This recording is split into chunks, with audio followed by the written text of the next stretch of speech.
After 35 years in business, commercial door and frame service of Apopka has closed.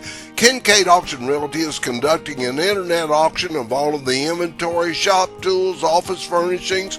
There's a massive quantity of steel and solid wood doors, fire doors, steel door frames, door closures, emergency exit bars, hinges, handles, and latch assemblies. Door and lock installation tools including key machines, mortising machines, and templates. Diesel generator, air compressor, air tools, grouting machines, steel cutoff saw, routers, circular saws, nailers, reciprocating saws, clamps, and other specialty tools. In the woodworking shop, there are over 50 edge-cut slabs of cedar, walnut, and oak, finish moldings, trim, and hand-hewed barn timbers.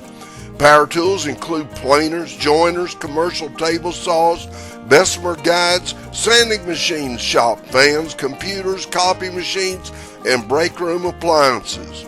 For more information on the auction, go to www.kincaid.com, where you can find all of the links to the catalog and to register for bidding.